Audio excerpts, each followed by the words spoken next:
صحابہ سفر کے دوران اونچی آواز سے ذکر کر رہے تھے تو آپ صلی اللہ علیہ وسلم نے فرمایا، تم کسی ایسی ذات کو نہیں پکارتے جو بہرا ہو، وہ تو سنتا ہے۔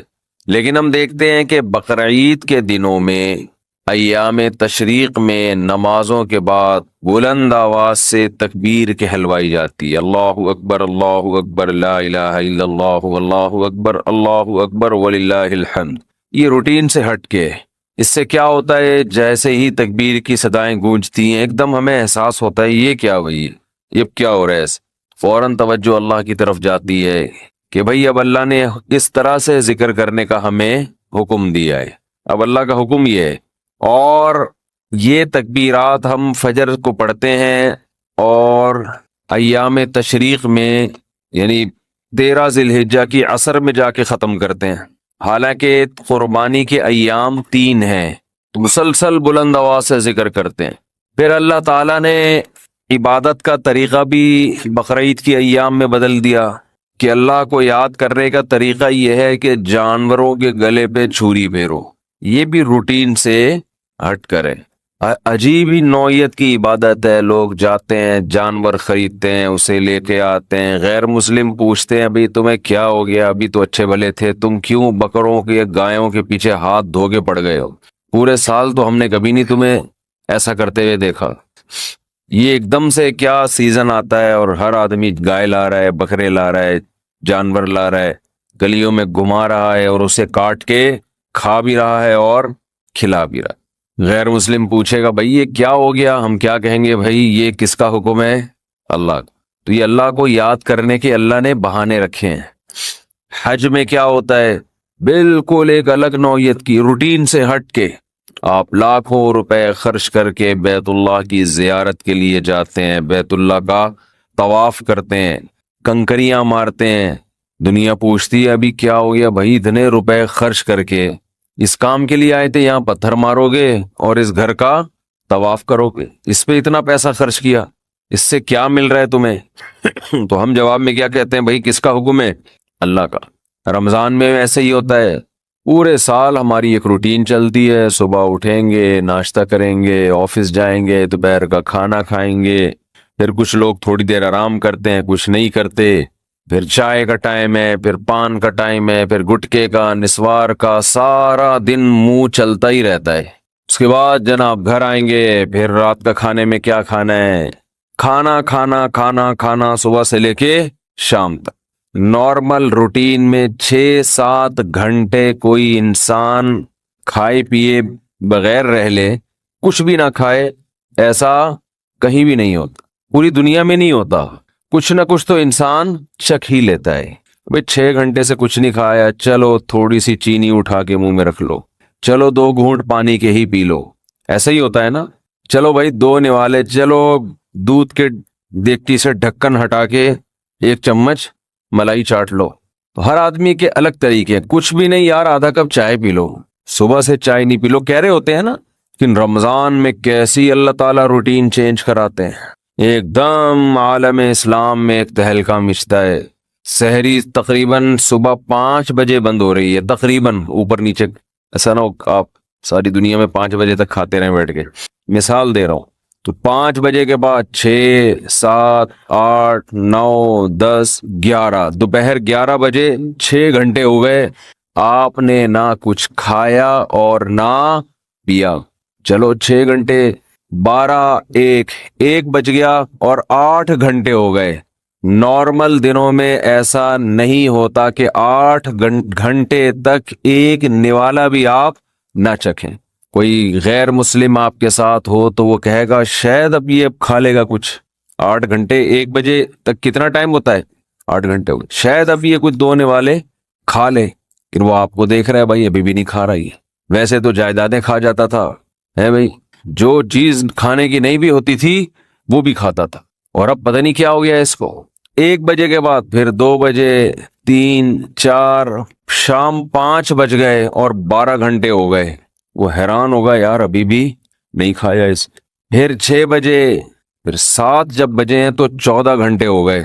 ہو سکتا ہے کوئی غیر مسلم آپ کے ساتھ ہو، دیکھے کہ بھئی آج شاید اس کو کھانا نہ ملا ہو، ایک دن برداشت کر لیا اس نے، 14 گھنٹے تک نہ کھایا اور نہ پیا، شاید کچھ شوگر لیول کم کرنا چاہتا ہو، یہ کسی ڈاکٹر نے مشورہ دیا ہو کہ آج تمہاری آنتوں میں کوئی سوزش ہے، کوئی پرابلم ہے، تو 14 گھنٹے تک مت کھاؤ، اس کے بعد آپ نے کھایا، وہ الگ بات ہے، پھر ایسا کھایا کہ پولیس بھی آپ کو نہیں روک سکے۔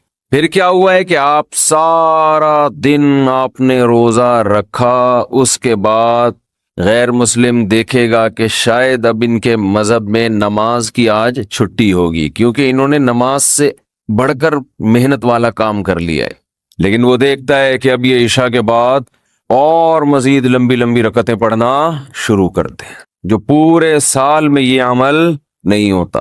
اِنَّهُ يَرَاكَ حِينَ تَقُومُ وَتَقَلُّبَكَ فِي السَّاجِدِينَ، اے نبی جب آپ نماز کے لیے کھڑے ہوتے ہیں وہ اللہ آپ کو دیکھتا ہے، اور سجدہ کرنے والوں کے ساتھ الٹتا پلٹتا بھی آپ کو دیکھتا ہے اللہ۔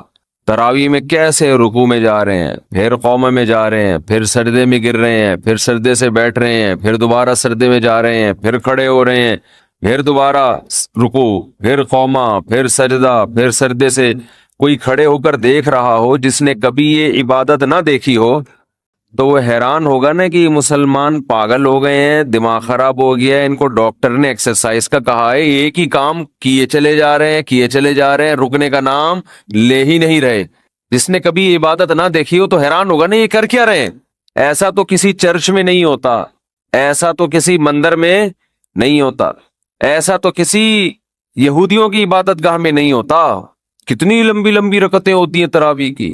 تو کوئی غیر مسلم دیکھ رہا ہو کہ آج انہوں نے یہ کام کیا 14 گھنٹے، شاید کسی ڈاکٹر نے مشورہ دیا ہو، پھر دیکھتے ہیں اگلے دن پھر اٹھے یہ اسی ٹائم پہ ہے بھائی، پھر 4:45 بجے تک کھایا، اس کے بعد پھر کھانے پینے سے رک گئے، اب پھر 6 گھنٹے ہو گئے کچھ نہیں کھا رہے، 7 گھنٹے ہو گئے، اس نے سوچا اب 8ویں پہ شاید کھا دیں، 9 گھنٹے ہو گئے، 10 گھنٹے ہو گئے، 11 گھنٹے ہو گئے، 12 گھنٹے ہو گئے، 13 گھنٹے ہو گئے، 14 گھنٹے کے بعد جا کے پھر کھایا، تو وہ کہے گا یہ باولے ہو گئے ہیں، یہی کہے گا نا، ان کا دماغ کیا ہو گیا ہے یار۔ ایک دن ڈاکٹر مشورہ دیتا ہے، 2 دن دیتا ہے، پھر وہی تراویح، وہی مریخ سے آیا ہوا تھا نا کوئی جس کو پتہ نہیں تھا رمضان کا، اگلے دن دیکھا پھر وہی، ویسے تو بڑے بدماش ہیں یہ، ایک نہیں مانتے خدا کی، لیکن اب انہیں پتہ نہیں کیا ہو گیا ہے، پھر تیسرے دن، پھر چوتھے دن، پھر 5ویں دن بھی وہی روٹین، 6ٹھے دن بھی وہی روٹین۔ اس نے کہا اب یہ نارمل روٹین پہ آئیں گے، کل سے ان کا ناشتہ شروع، تو 2 دن نہیں، 3 دن نہیں، 4 دن نہیں، 5 دن، 6 دن، 7ویں دن بھی ویسے ہی، 8ویں دن بھی ویسے ہی، 9ویں دن بھی، 10، 11، 12، 13، 14، 15، 16، بالآخر جا کے 29 یا 30 دن تک یہی کرتے رہتے ہیں۔ 30 دن کے بعد جا کے اللہ ان کو سہولت دیتا ہے، بھائی اپنی پرانی روٹین پہ واپس آ جاؤ۔ یہ بھی کیا ہے، اللہ اپنے بندوں کو اپنا آپ یاد دلاتا رہتا ہے۔ کوئی ہم سے پوچھے گا تمہیں کیا ہو گیا، اچھے بھلے تم صبح سو کے اٹھتے تھے، ناشتہ کرتے تھے، کوئی صبح صبح نسوار لگا رہا ہے، کوئی صبح صبح پان کی طرف جا رہا ہے، کوئی گٹکے کی طرف جا رہا ہے، کوئی چائے پی رہا ہے، یہ کیا ہو گیا تمہیں؟ تو ہم جواب میں کیا کہتے ہیں، بھائی یہ کیوں کر رہے ہیں ہم، کس کا حکم ہے؟ اللہ کا حکم۔ تو اللہ اپنے آپ کو یاد رکھوانے کے لیے ہم سے یہ کام کرواتا ہے۔ سمجھ میں آ رہی ہے بات کہ نہیں آ رہی ہے؟ اللہ چاہتا ہے کہ میں یاد رہوں تمہیں۔ آپ کہہ سکتے ہیں کہ بھئی ہم نماز پڑھتے تھے پورے سال تو اللہ کو یاد رکھتے تھے نا، فجر بھی پڑھ رہے ہیں، ظہر بھی پڑھ رہے ہیں، عصر بھی، تو بس کافی ہے نا۔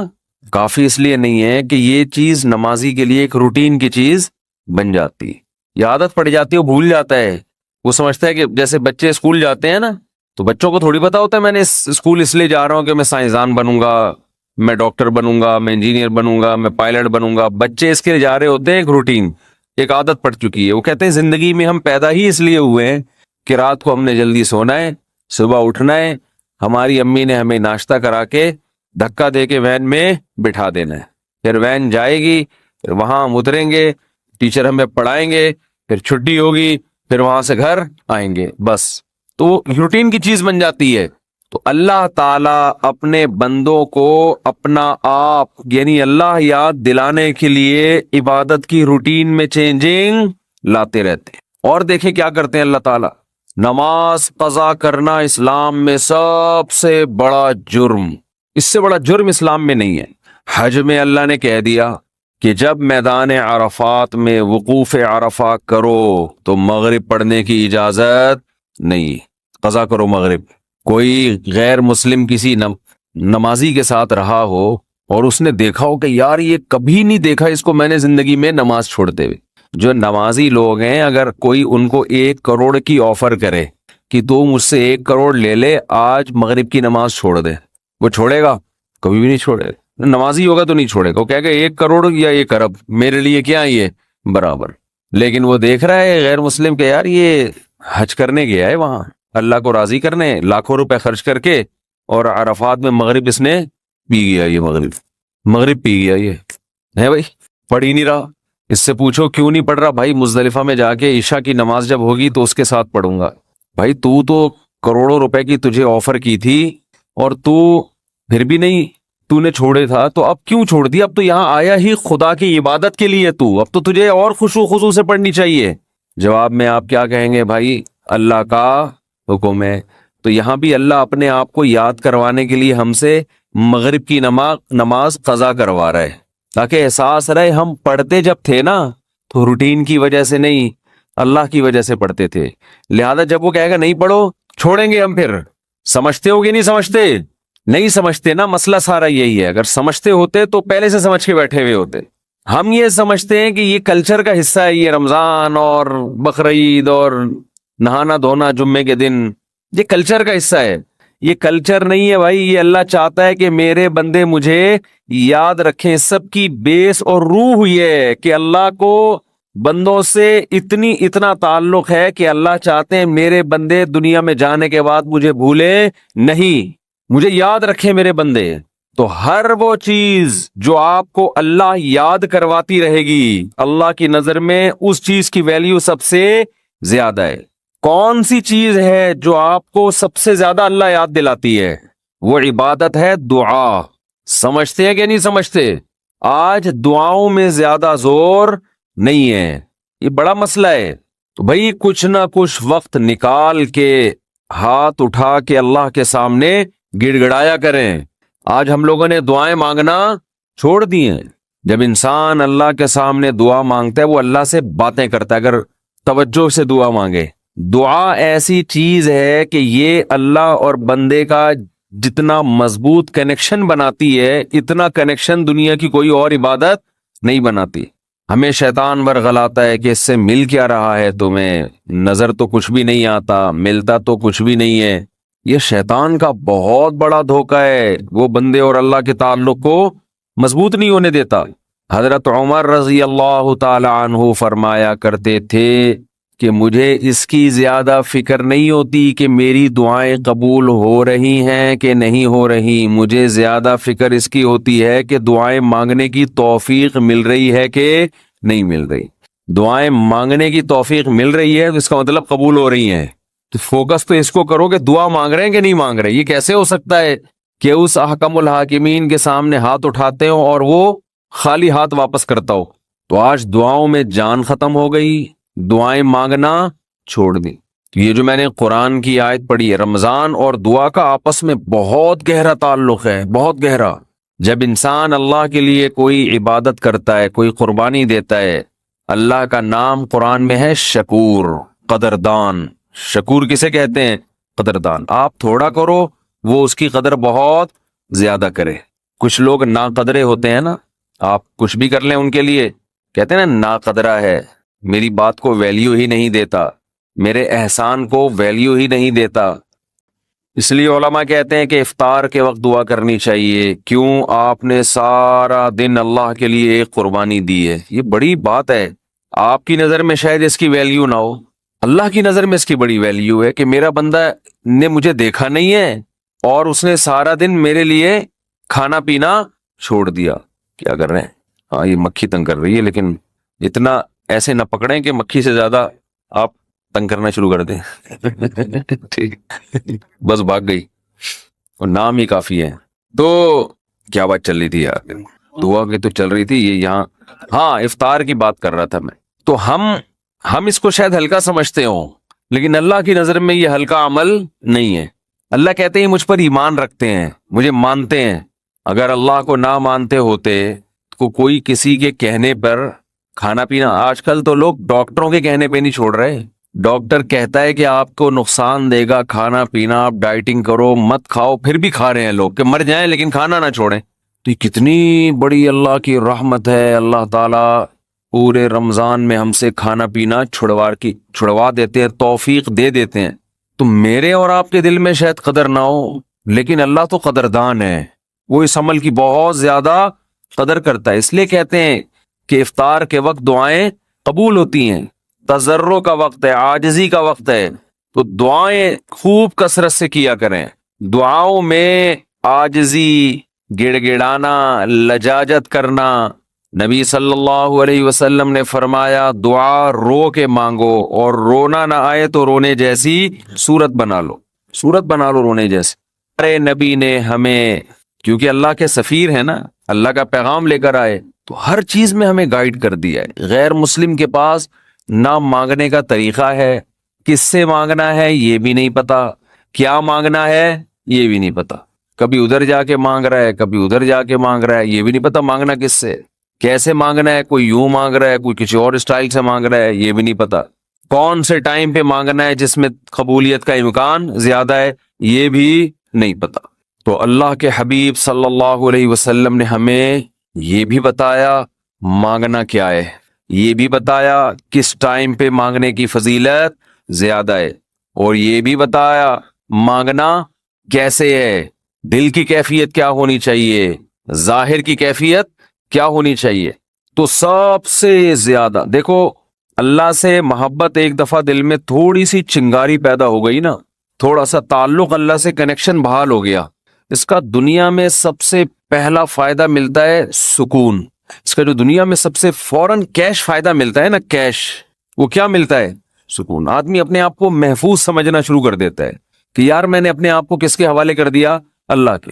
سب سے پہلا فائدہ یہ کہ بالکل ایسے جیسے ڈاکوؤں کا خطرہ ہو چاروں طرف سے، اور آپ نے دیکھا جی پولیس کی 3-4 موبائلیں ہمارے گھر کے قریب آ کے کھڑی ہو گئی، آدمی لوگ سکون میں آ جاتے ہیں، یار کم از کم یہاں پر موبائل سنیچنگ نہیں ہوگی، سکون سے سو جاؤ.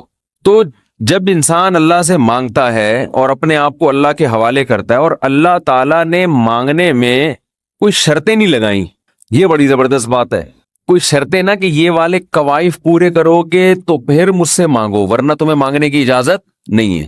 کوئی چرسی ہے تو جب تک چرس نہیں چھوڑے گا مجھ سے مانگ نہیں سکتا. کوئی بے نمازی ہے تو جب تک نمازی نہیں بنے گا مجھ سے مانگ نہیں سکتا. اللہ کہتے ہیں مجھ سے یہی مانگ لو، یہی مانگ لو. اللہ میں بے نمازی ہوں، مجھے کیا بنا دے؟ نمازی بنا دے. جو چیز نہیں ہے وہی مانگو اللہ تعالیٰ سے.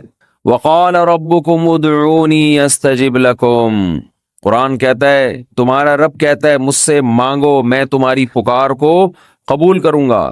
اور کمال کی بات یہ ہے، پہلے مجھے اس آیت کی تفسیر سمجھ میں نہیں آتی تھی. اللہ کہتے ہیں مانگو میں تمہیں دوں گا، نہیں مانگو گے ایسے متکبرین کے لیے میں نے جہنم کی آگ رکھی ہے بھائی. یہ سمجھ سے بالاتر. میں آپ سے کہہ رہا ہوں مجھ سے قرضہ مانگو، آپ کہتے ہیں شکریہ جی آپ نے آفر کی، ضرورت ہوئی تو مانگیں گے، نہیں تو ٹھیک ہے جی بہت شکریہ. میں کہہ رہا ہوں اگر نہیں آئے نا مانگنے کے لیے، پھر دیکھو میں گھڑنے بھیجوں گا، کٹ لگواؤں گا.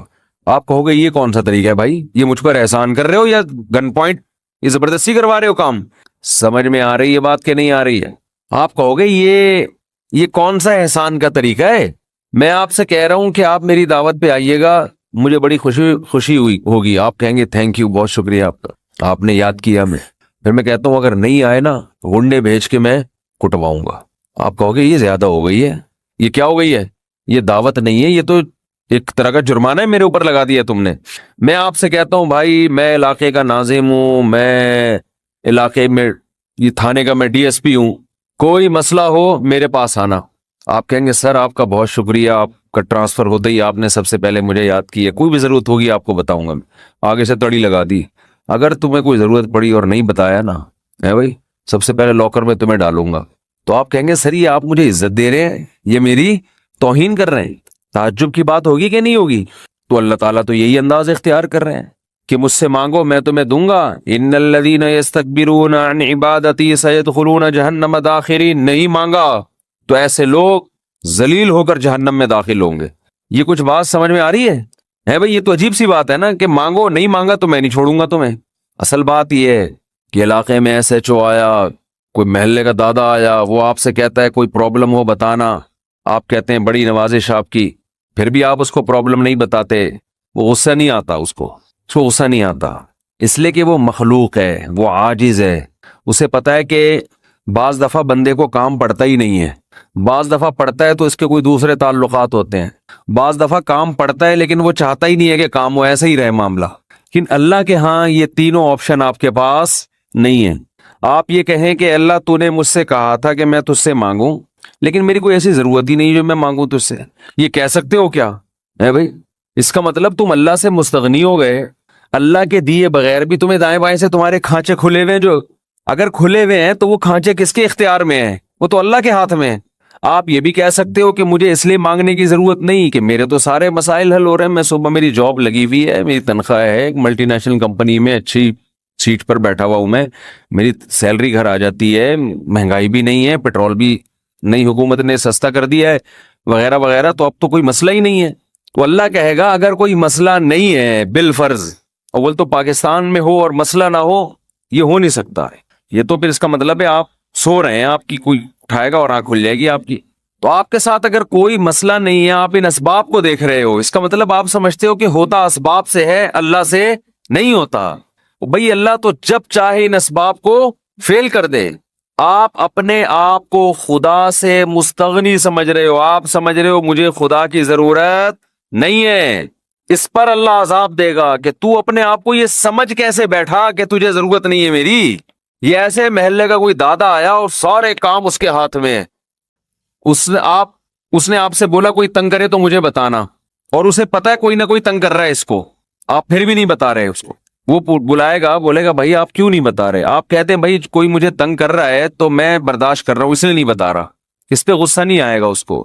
لیکن اگر آپ نے اس سے کہا کوئی مجھے تنگ کر رہا ہے، میں آپ کو اس لیے نہیں بتا رہا کہ مجھے پتا ہے کہ میرے جاننے والے ہیں، وہ مجھے بچا لیں گے، اس دادے کو غصہ آئے گا کہ میرے علاوہ کون اس محلے کا دادا ہے بھائی، آئے گا کہ نہیں آئے گا؟ تو اللہ کے سامنے ہم یہ بھی نہیں کہہ سکتے کہ اللہ یہ پریشانیاں مجھے تنگ کر ہی نہیں رہی ہیں، مجھے کوئی ٹینشن ہے ہی نہیں، یہ بھی نہیں کہہ سکتے۔ اس لیے نہیں کہہ سکتے کہ ہم انسان ہیں، مخلوق ہیں، اللہ کے ہاتھ میں سارے اسباب ہے، وہ جب پریشان کرنے پر آئے گا، وہ مصیبتیں دینے پر آئے، ہم میں سے کسی میں دم نہیں ہے کہ ان مصیبتوں کو اس کی توفیق کے بغیر برداشت کر لیں، یہ ممکن نہیں ہے۔ اور یہ بھی ممکن نہیں ہے اس کے علاوہ کوئی وہ مصیبتیں ہم سے دور کر دے۔ تو کتنی بڑی وعید ہے دعا نہ مانگنے پر۔ اور جو لوگ دعا نہیں مانگتے، حقیقت یہ ہے کہ وہ اپنے آپ کو دعا سے مستغنی سمجھتے ہیں، وہ کہتے ہیں مجھے ضرورت کیا ہے۔ میں ایک چٹکلا سناتا ہوں نا ایسے موقع پہ، ایک آدمی اپنا گدھا بیچنے جا رہا تھا بازار میں، کسی نے پوچھا کیا کر رہا ہے، اس نے کہا کہ یہ گدھا میں جاؤں گا مارکیٹ میں لاکھوں کا بکے گا۔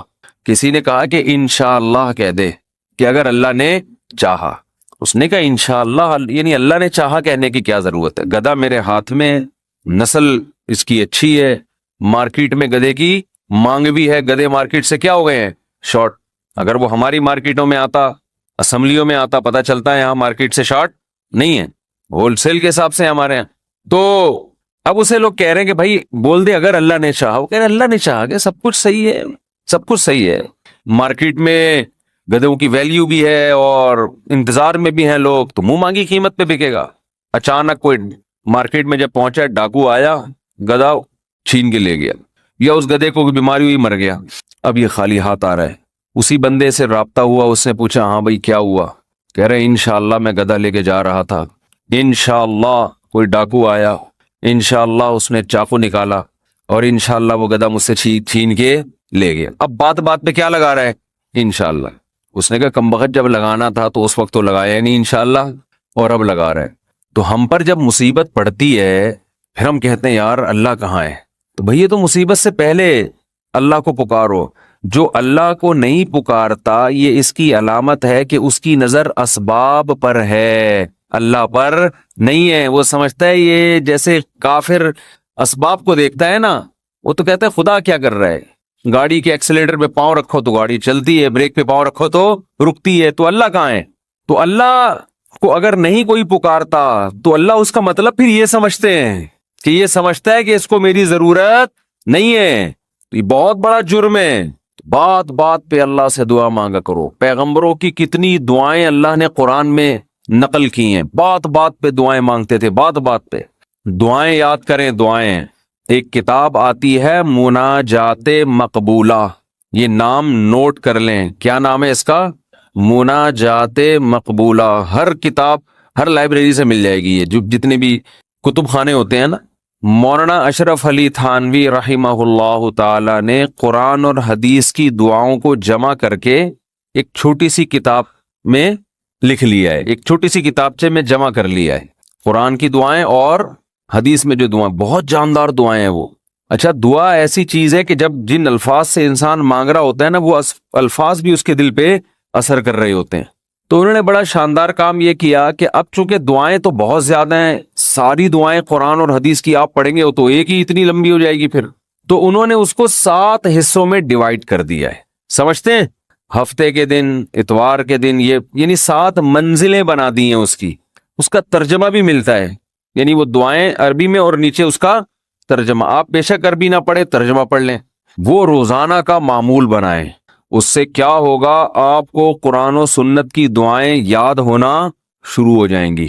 وہ ایسی جاندار دعائیں، ایسی جاندار. ان دعاؤں میں آپ کو لطف آنا شروع ہو جائے گا، چسکا لگ جائے گا. کیسی کیسی دعائیں ہیں دیکھو، ایک پڑھ کے سناتا ہوں. اللہم قسم لنا من خشیتک ما تحول به بیننا وبین معصیتک. اے اللہ، ہمیں اتنا اپنا خوف دے دے، ہمارے دل میں اپنا اتنا خوف ڈال دے کہ وہ خوف ہمارے اور تیری نافرمانی کے درمیان آڑ بن جائے.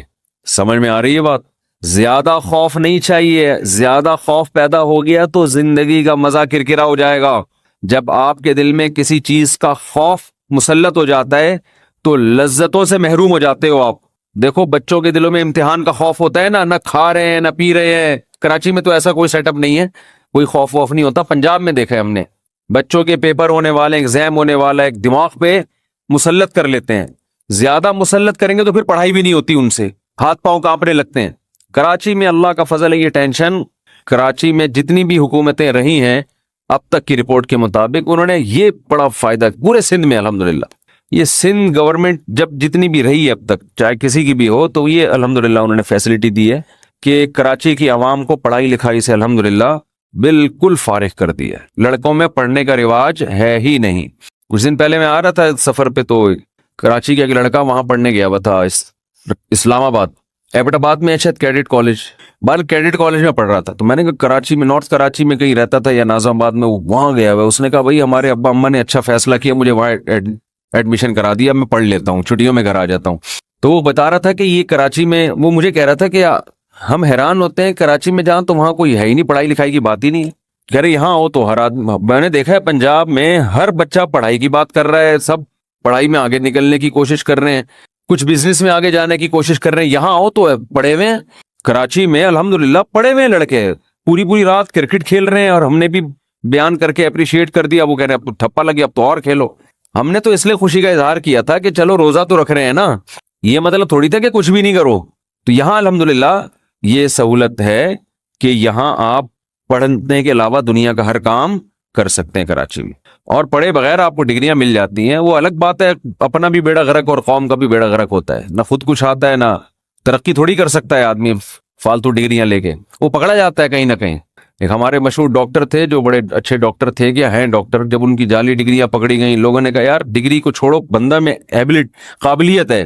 تو وہ تھوڑے دنوں میں قابلیت کبھی ایسی کی تیسی ہو گئی. جو اندر سے ہوتا ہے نا تھوڑے دنوں میں آدمی وہ آ جاتا ہے، آپ چھپا نہیں سکتے زیادہ عرصہ. تو جعلی ڈگریاں جعلی ہی ہوتی ہیں، پکڑا جاتا ہے آدمی. تو میں یہ بتا رہا تھا کہ قرآن کیا کہتا ہے، حدیث کیا کہتی ہے. نبی نے دعا سکھائی کہ اے اللہ اتنا خوف، زیادہ خوف مسلط ہو گیا تو پڑھائی سے بھی گئے، نیند سے بھی گئے، کھانے سے بھی گئے. تو اللہ کا بھی اگر زیادہ خوف پیدا ہو گیا صحت بھی خراب ہوگی. بعض لوگوں کے دل میں جہنم کی آگ کا بہت خوف مسلط ہو جاتا ہے، وہ عبادت سے بھی جاتے ہیں، پھر وہ لائف کو جتنا انجوائے کرنا چاہیے جو شریعت نے اجازت دی اتنا بھی نہیں کر پاتے. تو اس لیے ہمارے نبی نے دعا سکھائی، اللہم اقسم لنا من خشیتک ما تحول به بیننا وبین معصیتک. یہ میں مناجات مقبولہ کی دعاؤں کا ایک تھوڑا سا تعارف پیش کر رہا ہوں آپ کے سامنے. کہ کتنی پیاری دعائیں ہیں. اے اللہ ہمیں اتنا خوف اپنا دے دے جو ہمارے اور تیری نافرمانی کے درمیان آڑ. کیونکہ خوف کا مقصد ڈرنا برائے ڈرنا نہیں ہے، خوف کا مقصد ہے جہنم سے بچنا. اور وہ جب بچیں گے جب گناہ سے بچیں گے. تو کم سے کم اتنا خوف تو ہو کہ جب گناہ کی طرف دل مائل ہو تو تیرا خوف رکاوٹ بن جائے، گناہ سے روک لے ہم کو. وَمِن طَاعَتِكَ مَا تُبَلِّغُنَا بِهِ جَنَّتَكَ، اپنی اطاعت کا اتنا جذبہ دے دے جو ہمیں جنت تک پہنچا دے. کیا ہوا بھائی، کیا ہوا؟ اچھا، وَمِن طَاعَتِكَ مَا تُبَلِّغُنَا بِهِ جَنَّتَكَ، یہ اسی کی تکمیل ہے. وَمِنَ الْيَقِينِ، یہ بڑا پیارا جملہ ہے. وَمِنَ الْيَقِينِ مَا تُهَوِّنُ بِهِ عَلَيْنَا مَصَائِبَ الدُّنْيَا. اے اللہ اپنا اتنا یقین دے دے، اتنا یقین، تیری ذات پہ اتنا یقین آ جائے کہ تو سب کچھ کرنے والا تو ہی ہے. اتنا یقین آ جائے کہ دنیا کی مصیبتیں ہلکی لگنے لگیں، ڈپریشن میں نہ جائیں ہم مصیبتوں کی وجہ سے. جو اللہ کو نہیں مانتے نا، جب وہ دیکھتے ہیں کوئی ٹینشن آ رہی ہے تو وہ کہتے ہیں یار اس ٹینشن کی یہ وجہ ہے اور یہ وجہ تو ختم نہیں ہوگی، تو میں تو ٹینشن میں زندگی گزاروں گا. وہ خودکشی کی طرف جائیں گے. اور جس کو پتا ہے کہ یہ دینے والا کون ہے، اللہ، وہ میرا خیر خواہ ہے، وہ مجھے سنورنے اور بنانے کے لیے دے رہا ہے، وہ یہ ٹینشن دور بھی کر سکتا ہے، وہ کسی سبب کا محتاج نہیں ہے، اس میں میرا فائدہ ہے، تو اس سے وہ ٹینشن کیا ہو جائے گی، ہلکی. تو اے اللہ اتنا یقین اپنا دے دے جس یقین کی وجہ سے دنیا کی مصیبتیں ہمیں ہلکی لگنے لگیں. اگر اتنا بھی یقین نہیں ہے تو یہ یقین نہیں ہے. وَمِنَ الْيَقِينِ مَا تُهَوِّنُ بِهِ عَلَيْنَا مَصَائِبَ الدُّنْيَا وَمَتِّعْنَا بِأَسْمَاعِنَا وَأَبْصَارِنَا وَقُوَّاتِنَا أَبَدًا مَا أَبْقَيْتَنَا. اے اللہ تو نے ہمیں آنکھ کی نعمت دی، سننے کی نعمت دی، بولنے کی نعمت دی، چلنے کی اور بات کرنے کی، یہ تمام نعمتیں جب تک ہماری زندگی ہے یہ نعمتیں ہم باقی رکھنا، معذوری سے ہمیں بچانا. سمجھ رہے ہو کہ نہیں سمجھ رہے؟ آج لوگ دولت مانگ رہے ہوتے ہیں، صحت کو فوکس نہیں کر رہے. آنکھ کی بینائی چلی جائے، خدا نخواستہ کیسی اندھیر زندگی ہے، سننے کی طاقت چلی جائے. وَمَتِّعْنَا بِأَسْمَاعِنَا وَأَبْصَارِنَا وَجَمِيعَ قُوَّاتِنَا أَبَدًا مَا أَبْقَيْتَنَا وَاجْعَلْهُ الْوَارِثَ مِنَّا. یہ اس سے بھی زیادہ خاندانی جملہ. کافر بھی چاہتا ہے کہ میری آنکھوں میں دیکھنے کی طاقت، کانوں میں سننے کی طاقت، زبان میں بولنے کی طاقت، میری تمام جو جسم کے پارٹس ہیں وہ صحیح رہیں تاکہ میں دنیا کی نعمتوں سے مزے اڑاؤں. تو اے اللہ ہم صرف اس لیے نہیں کہہ رہے کہ یہ تمام چیزیں باقی رکھ کہ ہم دنیا میں مزے اڑائیں، دنیا میں بھی لذت، اور یہ جو تو نے ہمیں طاقتیں دی ہیں یہ آخرت میں بھی ترقی کا ذریعہ بن جائیں. تو ڈبل مزے ہو گئے کہ نہیں ہو گئے ہے بھائی؟ کیونکہ جس آدمی میں قوت اور طاقت نہیں ہوتی مختلف چیزوں کی، وہ آخرت کے کام بھی زیادہ نہیں کر سکتا. تو وَاجْعَلْهُ الْوَارِثَ مِنَّا، ان کے اثرات باقی رہے، قیامت کے دن فائدہ ہوئے. ان آنکھوں سے ہمیں، ان کان سے اچھی بات سنی تھی اور ہدایت مل گئی، تو یہ فائدہ ہو گیا نا اس کان کا آخرت میں. آنکھوں سے اچھی چیز دیکھی اور ہدایت مل گئی، اللہ کی نشانیاں دیکھی اور عبرت حاصل ہوئی ان آنکھوں سے، ماں باپ کی زیارت کی، بیت اللہ حج کی، اللہ کے گھر کی زیارت کی.